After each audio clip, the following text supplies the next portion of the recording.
घंटा गांव के बाहरी हिस्से में एक पुरानी जर्जर हवेली थी। कहते हैं कि हवेली में एक आत्मा का वास है जो आधी रात के बाद लोगों को अपनी ओर खींचती है। इस कहानी का मुख्य पात्र है आर्यन, जो एक युवा पत्रकार था और अंधविश्वास को पूरी तरह नकारता था। एक दिन आर्यन को इस हवेली के बारे में पता चला। उसके भीतर की उत्सुकता जाग उठी।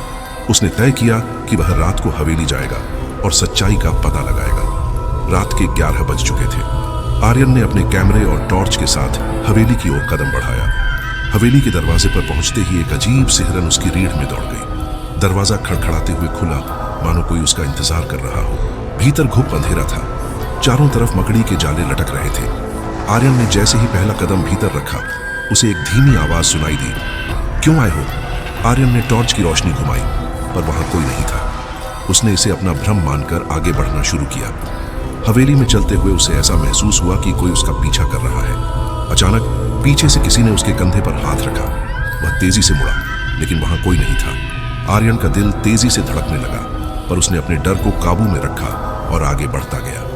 एक कमरे में पहुंचकर उसने देखा कि दीवार पर खून से भाग जाओ लिखा हुआ था। कमरे की छत से पानी की बूंदें टपक रही थीं, लेकिन वहां पानी का कोई स्रोत नहीं था। अचानक खून की बूंदें फर्श पर गिरने लगी। आर्यन का साहस अब डगमगाने लगा था। आर्यन ने कैमरा चालू किया और सब कुछ रिकॉर्ड करना शुरू किया। तभी एक परछाई तेजी से उसके सामने से गुजरी।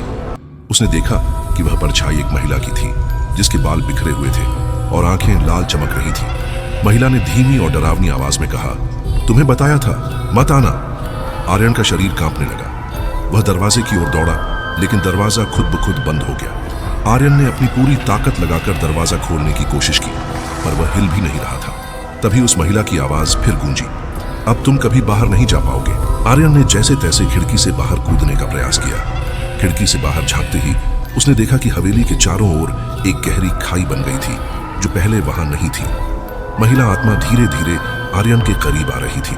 उसके पैर जमीन से ऊपर थे और उसकी परछाई और लंबी होती जा रही थी। आर्यन ने अपनी जेब से भगवान की एक छोटी मूर्ति निकाली और प्रार्थना करने लगा। आत्मा एक क्षण के लिए रुक गई। तभी आर्यन की टॉर्च अपने आप बुझ गई। पूरे कमरे में घना अंधेरा छा गया। कुछ पलों बाद आर्यन की चीख हवेली के बाहर तक सुनाई दी। सुबह होते ही गांव के लोग आर्यन को ढूंढने के लिए हवेली पहुंचे। वहां का दृश्य बेहद डरावना था। हवेली के फर्श पर खून से आखिरी घंटा लिखा हुआ था और आर्यन का कैमरा कमरे के एक कोने में पड़ा था।